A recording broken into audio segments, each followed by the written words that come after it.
Day. Look, I think you're right to some extent. I think it's quote unquote, what do they say? Master stroke. Let me explain a little bit in detail, because then it'll be very clear to your viewers. Look, as I've already said before, there are two laws in this country, Pranesh. One for non-Hindus and one against Hindus.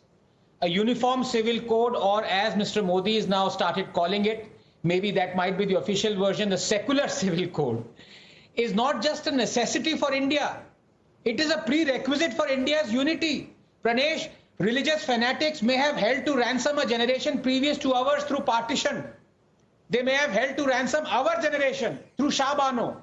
But we will not allow them to hold to ransom our future generations. We have to say no to religious fanatics. Enough is enough. There are broadly four issues here. Let me delve one by one into them very briefly. Number one, on the pretext of diversity, one cannot allow discrimination to flourish.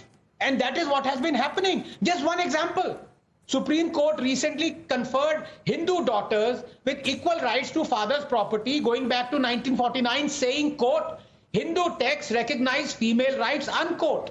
But in India, because of verse 411, a Muslim daughter is entitled to only half of what a son is. Does this not bother our activists and those fighting for women's rights? Is this not discrimination? For how long will you make Muslim women suffer discrimination by shrouding them in this burqa of diversity? Number two, there already is a uniform civil code applicable in Goa for decades. Goa has a minority population of 38%. Are the minorities in Goa suffering or being discriminated against because of the uniform civil code? On the contrary, they seem very happy. Number three, the UCC is enshrined in our constitution under the directive principles. Dr. Ambedkar was an active proponent of it.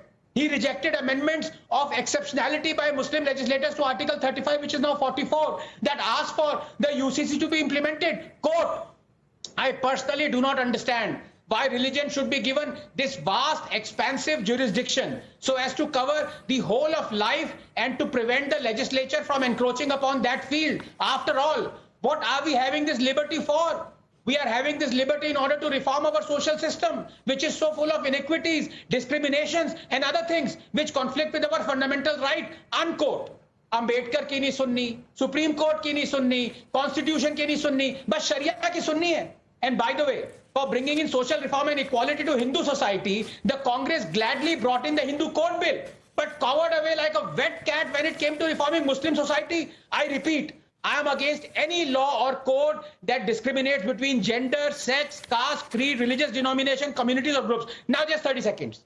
Above everything else, Pranesh, there is a pursuit of a law or a code that begets what I call universal good. That is just, equal and based on science. Only then can societies progress. We have seen this time and again. The abortion limit has been decided by science and it has changed over years, has it not? Was that not warranted? Infant vaccination, contraception, prohibited in many societies. Was that not warranted? Similarly, science tells us that marriage of a woman upon puberty, sanctioned in Islam, demanded by AIMPLB and ratified by Indian courts, causes irreversible physical and mental damage to the woman's body. Should we continue to cause damage in the name of diversity? You want to continue to marry girl childs because your community has been doing so, while every other community in India has to follow the Prohibition of Child Marriage Act? Right. Is this pro-woman?